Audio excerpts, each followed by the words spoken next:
আসসালামু আলাইকুম ওয়া রাহমাতুল্লাহি ওয়া বারাকাতুহু। আপনারা সবাই কেমন আছেন? ইন্নাল হামদালিল্লাহ নাহমাদুহু ওয়া নাস্তাঈনুহু ওয়া নাস্তাগফিরুহ ওয়া নাউযু বিল্লাহি মিন শুরুরি আনফুসিনা ওয়া মিন সাইয়্যিআতি আমালিনা। মান ইয়াহদিহিল্লাহু ফালা মুদিল্লা লাহু ওয়া মান ইউদ্লিলহু ফালা হাদিয়া লাহু।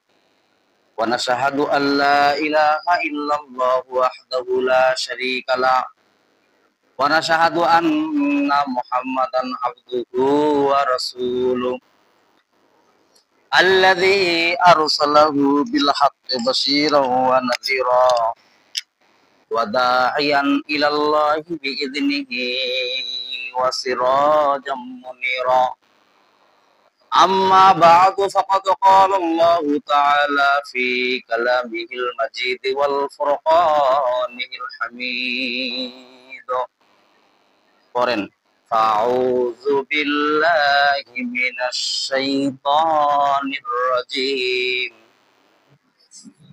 بسم الله الرحمن الرحيم. حافظوا على الصلوات والصلاة الوسطى وقوموا لله قانتين. وقال النبي صلى الله عليه وسلم: أول ما يحاسب به العبد يوم القيامة الصلاة، أو كما قال عليه الصلاة والسلام. وقال الله تعالى في كلامه المجيد والفرقانه الحميد. أعوذ بالله من الشيطان الرجيم. إن الله وملائكته يصلون على النبي يا أيها الذين آمنوا صلوا عليه وسلموا تسليما. দুরুদ ইব্রাহিম পড়ি। আল্লাহুম্মা সাল্লি আলা মুহাম্মদ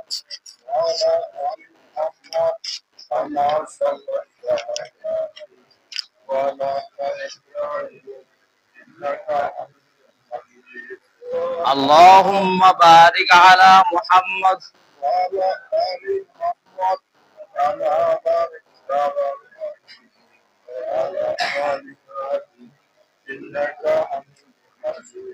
اللهم صل على محمد وعلى آل محمد كما صليت على إبراهيم وعلى آل إبراهيم إنك حميد مجيد.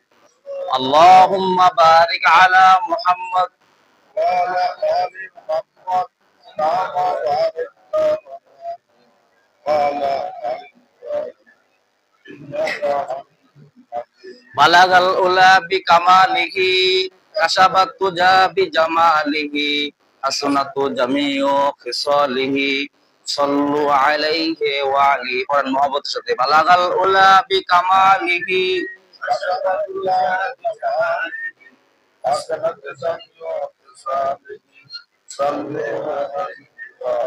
राहे मेरे मस्कन हवाली काबा बने मेरे मदफन दियारे मदीना बालागाल उला बिकामालिही। সামনের কাতারগুলো পুরা করুন।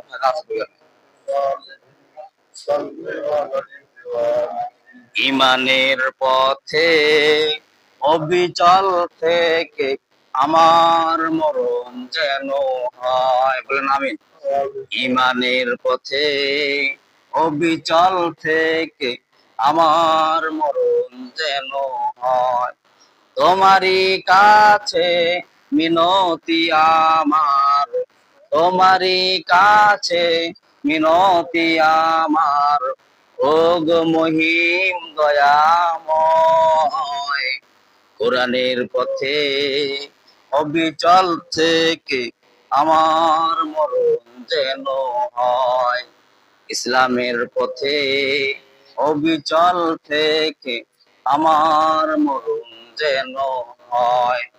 রসুলের পথে অবিচল থেকে আমার মরণ যেন হয়। তোমারই কাছে মিনতি আমার, তোমারই কাছে মিনতি আমার, ও গো মহিম দয়াময়। ইমানের পথে অবিচল থেকে আমার মরণ যেন হয়। আমিন। আলহামদুলিল্লাহ, সমস্ত প্রশংসা সেই মহান রব্বুল আলামিনের, যিনি আমাদের রবিউল সানির দ্বিতীয় জুমায় শরীক হওয়ার, উপস্থিত হওয়ার তৌফিক দান করলেন। সেই মহান দরবারে আমরা শুকরিয়া যাপন করি। আমরা সকলে বলি আলহামদুলিল্লাহ। আল্লাহ পাক কালামের ভিতর বলেন, লাইন শাকারতুম লাআযিদান্নাকুম ওয়া লাইন কাফারতুম ইন্না আযাবি লাশাদীদ।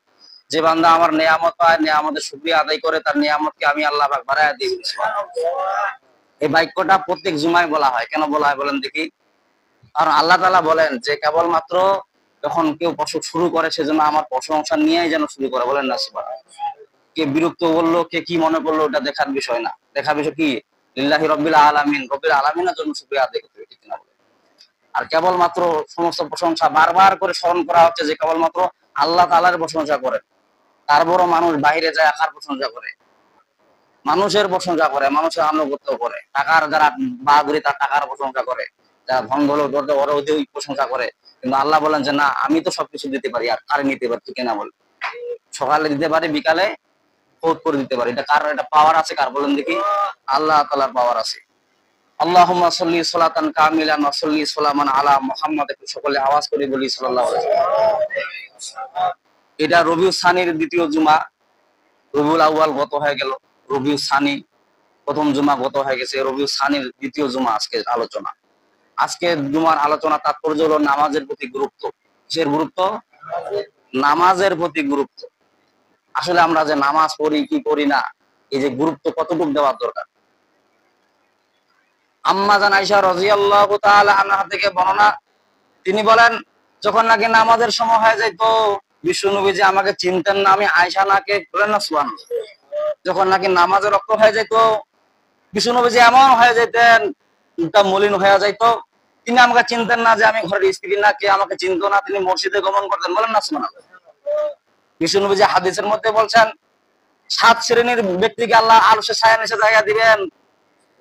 তার মধ্যে 3 নাম্বার হলো যারা মসজিদের সময় মসজিদের সাথে কলবটা অন্তরে ঝুলন্ত আছে। বলেন না সুবহানাল্লাহ। সবসময় মসজিদের মধ্যে আজান হলেই কোথায়?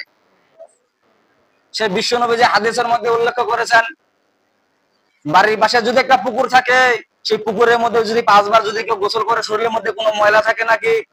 বিশ্বনবী বললেন না। ফজর দিলেন, ফজরের পরে জোহর দিলেন, জোহরের পরে আসর দিলেন, তারপরে মাগরিব দিলেন, এশা দিলেন। তার মানে কি আপনার শরীরের মধ্যে কোনো ময়লা? ফজরের নামাজের পরে জোহর পর্যন্ত যতগুলা সগীরা গুনাহ করলেন, আল্লাহ মাফ করে দিল জোহর পড়ার কারণে। বলেন না সুবহানাল্লাহ। তারপরে আসর পড়ার কারণে বাকিগুলা মাফ করে দিল। এইভাবে বলা হয় যে সারা বছর যদি কোনো বান্দা নামাজ পড়ে, তার সমস্ত গুনাহ মাফ হয়ে যায়। বলেন না সুবহানাল্লাহ। 5 ওয়াক্ত নামাজ এটা নির্ধারিত আল্লাহ করছেন। আসলে নামাজ তো